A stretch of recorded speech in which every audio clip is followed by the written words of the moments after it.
नमस्कार, मैं हूं राहुल शर्मा। आप देख रहे हैं नेक्स्ट 9 न्यूज और आज हम बात कर रहे हैं आजाद समाज पार्टी के प्रमुख चंद्रशेखर आजाद रावण की।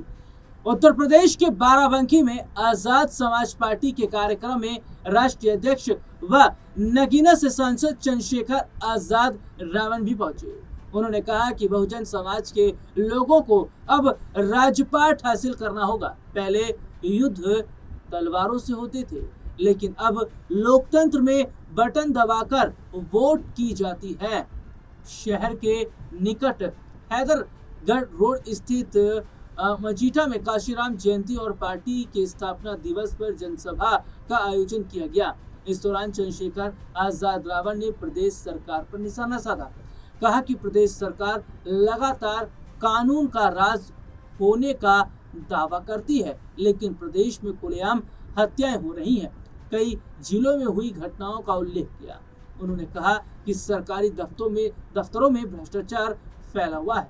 आम लोगों को न्याय पाने में कठिनाइयां हो रही हैं। दावा किया गया कि जब वह बाराबंकी आ रहे थे तो रास्ते में उनकी गाड़ी पर पत्थर फेंके गए।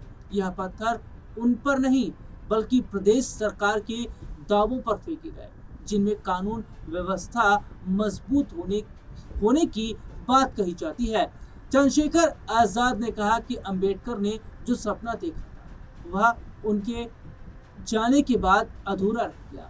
उन अधूरे सपने को पूरा करने के लिए काशीराम ने संघर्ष किया। अब उसी मिशन को आजाद समाज पार्टी आगे बढ़ाने का काम कर रही है। उन्होंने कहा कुछ लोग उन्हें बदनाम करने की कोशिश कर रहे हैं। यह प्रचार किया जाता है कि वह किसी धर्म के खिलाफ अपशब्द कहते हैं। हमारा पुराना इतिहास देखा जा सकता है। हमने कभी भी किसी धर्म के खिलाफ अपमानजनक शब्दों का प्रयोग नहीं किया। यह सब केवल बदनाम करने की साजिश है। उन्होंने कहा कि बहुजन समाज को अब जागरूक होकर अपने अधिकारों के लिए आगे आना होगा। लोकतंत्र में मतदान ही सबसे बड़ा हथियार है।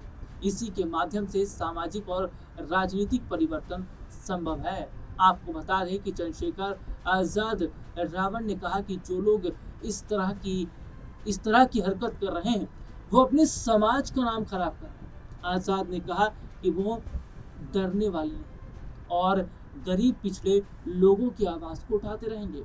यहाँ गौर करने वाली बात ये हो जाती है कि चंद्रशेखर आजाद रावण अभी से वोट बैंक की राजनीति कर रहे हैं। चंद्रशेखर आजाद रावण यूपी के चुनाव से पहले दलित वोट बैंक को साधने में लगे हैं, दलित वोट बैंक को अपनी तरफ करने में लगे हैं, क्योंकि चुनाव से पहले आजाद समाज पार्टी का ये कदम न सिर्फ उनकी पार्टी को मजबूत करता नजर आएगा, बल्कि चंद्रशेखर आजाद रावण के लिए भी भविष्य की राजनीति में ये बड़ा फायदा होगा। फिलहाल अगर देखा जाए तो 2027 का जो चुनाव होने वाला है उसमें कुछ समय जरूर बचा है, लेकिन 27 के चुनाव से पहले जो तैयारियां इस वक्त विपक्ष के द्वारा की जा रही है, जो तैयारियां इस वक्त चंद्रशेखर आजाद के द्वारा की जा रही है, समाजवादी पार्टी के द्वारा की जा रही है, ये बताता है कि यूपी का चुनाव उनके लिए कितना ज्यादा मायने रखता है। हालांकि उत्तर प्रदेश का ये जो चुनाव है ये बसपा सुप्रीमो मायावती के लिए भी काफी ज्यादा अहम माना जा रहा है। इसके पीछे भी कई बड़ी वजह है, क्योंकि मायावती की पार्टी बसपा इतने समय से ठंडे बस्ते में थी।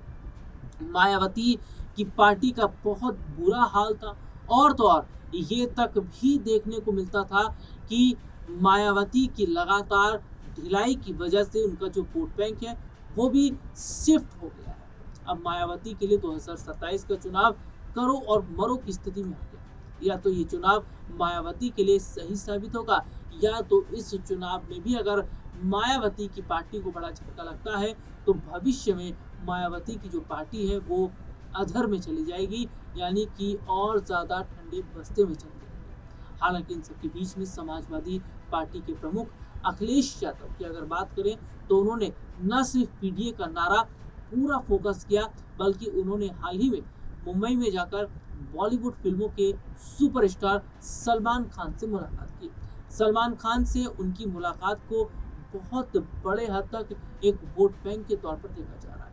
अपने दर्शकों को बता दें कि जो मौजूदा समय की स्थिति इस वक्त है वो ये साफ बताती है कि किस तरीके से मुसलमान वोट बैंक को साधने के लिए बड़ी तैयारी अखिलेश यादव कर रहे हैं, क्योंकि यूपी 2027 के चुनाव के लिए अभी से एक बड़ी तैयारी जो समाजवादी पार्टी की तरफ से की जा रही है या लगभग की गई है, उससे ये जाहिर होता है कि क्या आगामी समय में जो अखिलेश यादव की रणनीति है उसमें कामयाबी उन्हें मिलेगी।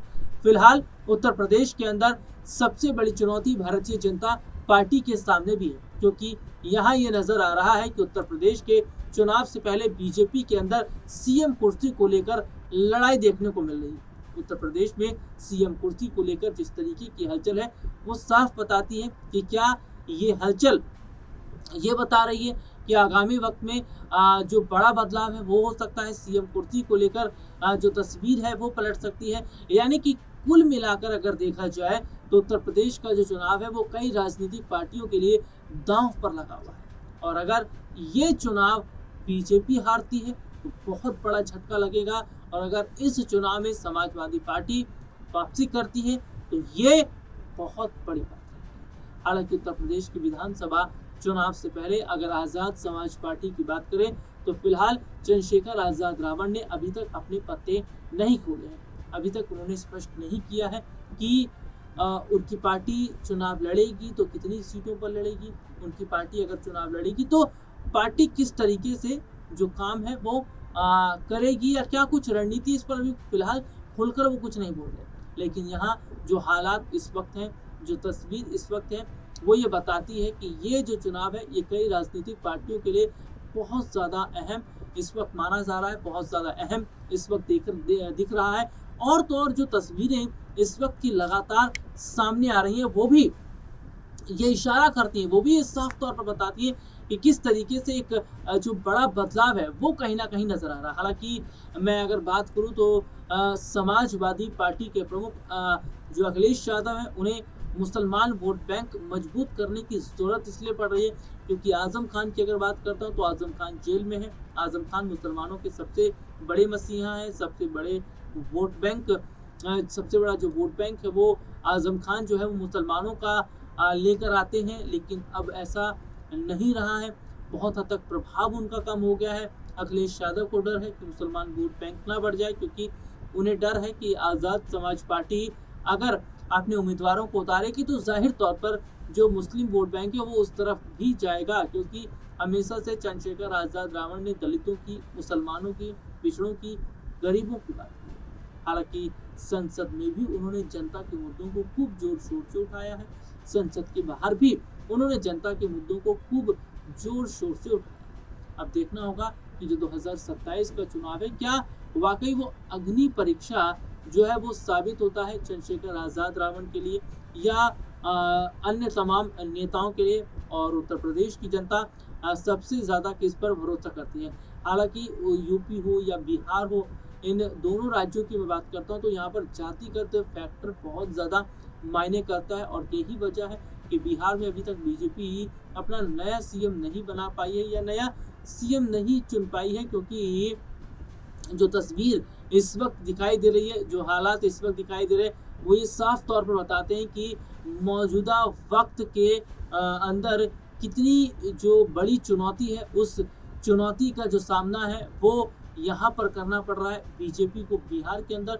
तो दूसरी तरफ यहाँ पर मैं उत्तर प्रदेश के अंदर बात करना चाहूँगा। उत्तर प्रदेश में फिलहाल तो बीजेपी की सरकार है, लेकिन यहाँ सीएम कुर्सी को लेकर जो लड़ाई चल रही है, सीएम कुर्सी को लेकर जो मारामारी चल रही है, इससे भी बहुत बड़े हद तक एक अलग अगर मैं कहूँ तो बदलाव की बात कही जा रही है। देखिए बहुत बड़े हद तक अगर हम कहते हैं तो उत्तर प्रदेश में ये कोई बड़ी बात नहीं है योगी आदित्यनाथ को सत्ता से हटा दिया जाए, उनकी जगह केशव प्रसाद मौर्य को नई जिम्मेदारी दी जाए, क्योंकि केशव प्रसाद मौर्य की अगर मैं यहाँ पर बात कर रहा हूँ तो केशव प्रसाद मौर्य इस बार मुख्यमंत्री की कुर्सी की दौड़ में है। काफ़ी समय से वो इंतज़ार भी कर रहे थे कि उन्हें मुख्यमंत्री बनाया जाए, और फिलहाल जो तस्वीर इस वक्त की दिखाई दे रही है, जो हालात इस वक्त के दिखाई दे रहे हैं वो ये साफ बताते हैं कि मुख्यमंत्री बनने का सपना केशव प्रसाद मौर्य की आंखों में ज़रूर है, लेकिन क्या वो सपना पूरा हो पाएगा?